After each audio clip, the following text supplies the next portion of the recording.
शादी हो गई है? 2 बच्चे ने मेरे अल्हम्दुलिल्लाह। बेगम कोई डर लगता है? नहीं जी अल्हम्दुलिल्लाह।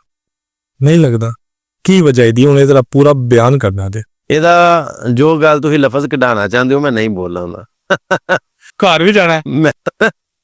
ਮੈਂ ਤੁਹਾਨੂੰ ਦੱਸਣਾ ਵਾ ਕਿ ਨਹੀਂ ਉਹ ਤੇ ਡਰ ਚ ਆ ਗਿਆ, ਯਾਨੀ ਕਿ ਜੇ ਘਰ ਜਾਣ ਵਾਲੀ ਗੱਲ ਹੈ ਤੇ ਫਿਰ ਇਹਦਾ ਮਤਲਬ ਡਰ ਚ ਗੱਲ ਆ ਗਈ। ਐਸੀ ਵੈਸੀ ਕੋਈ ਗੱਲ ਨਹੀਂ, ਬਣਾ ਕੇ ਰੱਖੀ ਕਿ ਜਦੋਂ ਸ਼ਾਦੀ ਹੋ ਜਾਂਦੀ ਹੈ, हाँ जी, ਜਦੋਂ ਜ਼ਿੰਦਗੀ ਦੇ ਵਿੱਚ ਤੁਹਾਡਾ ਇੱਕ ਬੰਧਨ ਵੱਜਦਾ ਤੇ ਕੋਸ਼ਿਸ਼ ਇਹ ਕਰਨੀ ਚਾਹੀਦੀ ਕਿ ਇੱਜ਼ਤ ਦਿਓ ਤੇ ਇੱਜ਼ਤ ਲਓ। ठीक है।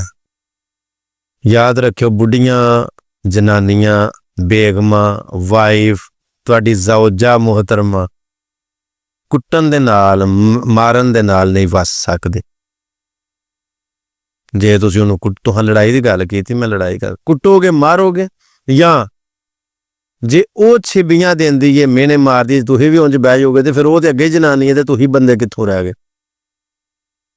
ਲੜਾਈ ਨਹੀਂ ਕਰੀਦੀ, ਜਨਾਨੀਆਂ ਨੂੰ ਲੜਾਈ ਨਹੀਂ ਕਰਦੀ, ਮਸਲਹਤ ਦੇ ਨਾਲ, ਅਕਲਮੰਦੀ ਦੇ ਨਾਲ। ਦਨਾਈ ਜਿਹੜੀ ਅਕਲ ਰੱਬ ਨੇ ਦਿੱਤੀ ਹੈ, ਕਿਉਂਕਿ ਔਰਤ ਨੂੰ औरत की लड़ाई तो डरना चाहिए। औरत ना लड़ाई तो डरना चाहिए। ਥੋੜਾ ਜਿਹਾ ਨਹੀਂ ਡਰਨਾ ਚਾਹੀਦਾ ਲੜਾਈ ਤੋਂ। ठीक है। ਔਰਤ ਨਾਲ ਲੜਾਈ ਤੋਂ ਬੜਾ ਡਰਨਾ ਚਾਹੀਦਾ। ਉਹਦੀ ਵਜ੍ਹਾ ਇਹ ਵੇ, ਤੁਸੀਂ ਬੀਬੀ ਨਾਲ ਲੜ ਕੇ ਜਿੱਤ ਨਹੀਂ ਸਕਦੇ। हाँ ਹਾਂ, ਉਹ ਜੋ ਮਤਲਬ ਆਪਣੀ ਤਰਬੀਅਤ ਦੀ ਵਜ੍ਹਾ ਤੋਂ, ਆਪਣੀ ਸ਼ਰਮ ਦੀ ਵਜ੍ਹਾ ਤੋਂ, ਜਾਂ ਕਿਸੇ ਵੀ ਵਜ੍ਹਾ ਤੋਂ ਕਹਿ ਲਓ ਕਿ ਔਰਤ ਤੁਹਾਡੇ ਨਾਲ ਅੱਗੋਂ ਨਾ ਲੜੇ, ਮਗਰ ਅਗਰ ਲੜਨ ਤੇ ਆ ਜੇ ਬੀਬੀ, ਬੰਦਾ ਭਾਵੇਂ ਜਿੱਡਾ ਮਰਜ਼ੀ ਵੀ ਚਾਤਰੇ, ਭਾਵੇਂ ਦਿਹਾੜੀ ਦੇ 34 ਪੋਡਕਾਸਟ ਕਰਦਾ, ਜਿੱਤ ਨਹੀਂ ਸਕਦਾ।